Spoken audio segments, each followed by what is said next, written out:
The race for the dugout is officially on, and the stakes have never been higher for Manchester United. We are diving deep into the latest candidate buzz surrounding the Old Trafford hot seat as power brokers weigh their options for the future. Plus, we are tracking the massive demand for stars like Anthony Gordon and what the summer transfer window might actually look like for the heavy hitters of the Premier League. Looking for a fast-charging, ultra-responsive stylus for your iPad? Meet the 2X Fast Charge Active Stylus Pen, designed for 2018 to 2025 Apple iPads. Take your creativity and productivity to the next level. Click the link in the video description to shop now on Amazon.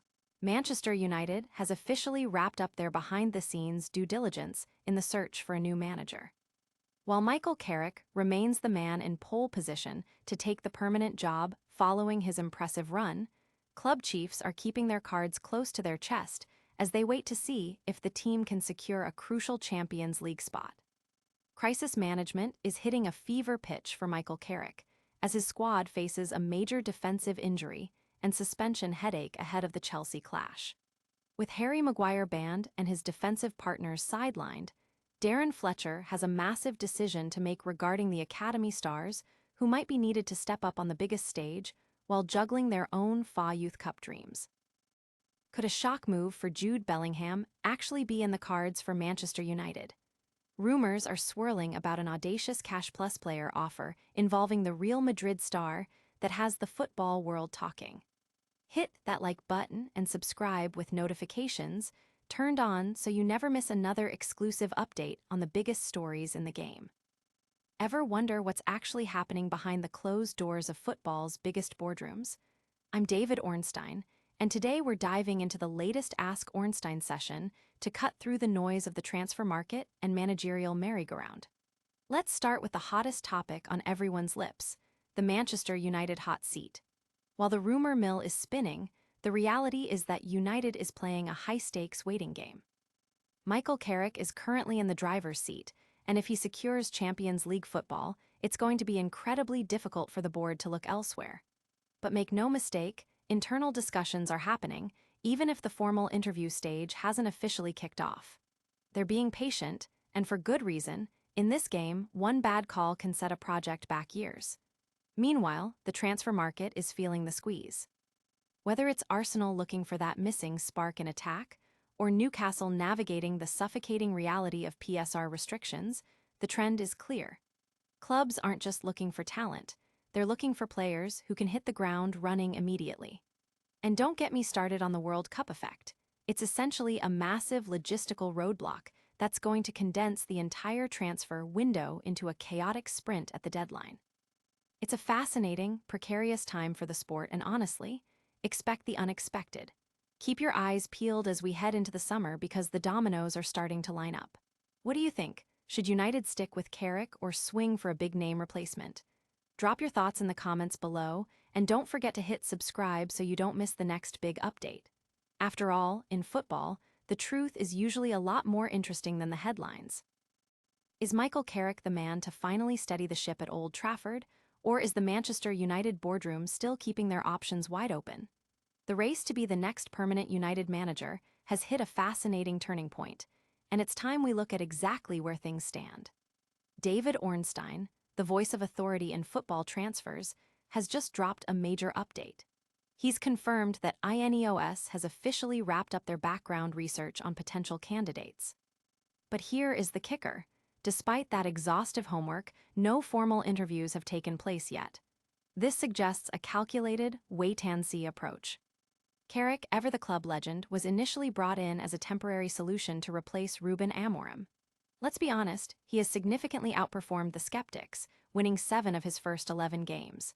But that recent, stinging 2-1 loss to Leeds, that is exactly the kind of stumble that makes boardrooms sweat.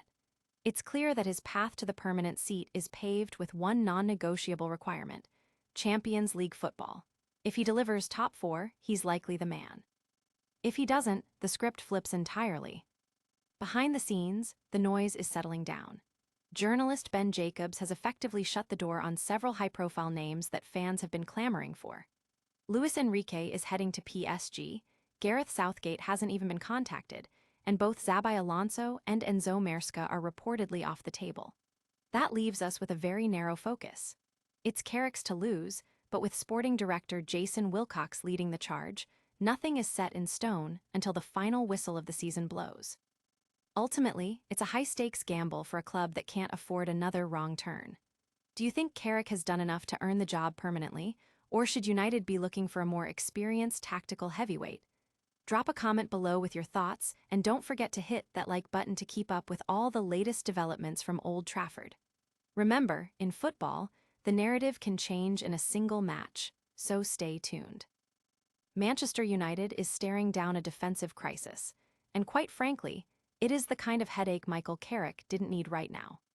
With Harry Maguire slapped with an extra game for his post-sending-off dissent against Bournemouth, combined with Lisandro Martinez's suspension and Matthijs de Ligt's injury, the options are looking alarmingly thin for the Chelsea clash. It looks like Lenny Yoro and Aiden Heaven are destined to be the starting centre-back pairing, almost by default, but the real issue is depth. Who fills that bench spot? Carrick needs cover, but he is caught in a tug-of-war with the academy. The FA Youth Cup semi-final against Crystal Palace is looming on Friday night, and it is a massive stage for the club's rising stars like Godwill Kukonki, Dan Armour, and Albert Mills. These lads are vital for Darren Fletcher's side, and while a call-up to the first team is a dream scenario, let's be real. They'd likely just be warming the bench rather than getting minutes on the pitch. It is a classic dilemma. Do you promote a prospect for the experience of being around the senior squad, or do you prioritize the trophy chase in the Youth Cup? My money is on Sonny Eljafri to be the one drafted in. At 21, with meaningful loan spells at Notts County and a Crington Stanley under his belt, he brings a level of maturity that these emergency situations demand. Plus, with Tyler Fredrickson currently sidelined, Eljafri is the most logical safety net. It is a delicate balance between immediate survival and long-term development. What do you think Carrick should prioritize? Let us know in the comments below, hit that subscribe button for more United updates, and remember, sometimes the biggest tests for a club happen long before the first whistle blows. Could the world's biggest midfielder be on his way to Old Trafford? The Spanish press is at it again, spinning a story that sounds more like a fever dream than a transfer window reality. We are talking about Manchester United reportedly launching a sensational £52 million bid, plus a player, to pry Jude Bellingham away from Real Madrid. Now, let's be real for a second. The vultures in Madrid are always looking for a narrative after a tough loss, and dragging a Premier League giant into a transfer rumor is their oldest trick in the book. Even after a disappointing Champions League exit, the idea of Los Blancos letting go of their brightest star feels like pure fantasy, doesn't it? But here is where the rumors get truly wild. The reports suggest United is willing to dangle either Matthijs de Ligt or our golden boy Kobbie Mainoo as part of the swap. Think about that. Mainoo, the future of United's midfield, it feels like a massive reach, especially when you consider that Mainoo is reportedly on the verge of signing a long-term extension at Old Trafford. It seems like the Spanish media is just creating noise for the sake of headlines, even if they grudgingly admit that Madrid considers Bellingham absolutely non-transferable. So why the constant chatter? Well, it's no secret that Madrid is facing a major overhaul this summer, and the pressure is mounting. Some outlets are claiming Bellingham's future hinges on his form in the final stretch of the season and the club's evolving tactical needs. But in the cold light of day, Jude remains the centerpiece of their long-term project. If you enjoyed this deep dive into the transfer rumor mill, hit that subscribe button and ring the bell so you never miss an update on the latest football drama. Do you think there's even a 1% chance Bellingham leaves Madrid, or is this just another classic case of tabloid clickbait? Let me know your thoughts in the comments below, and remember, in football, never say never, but some stories are simply too good to be true.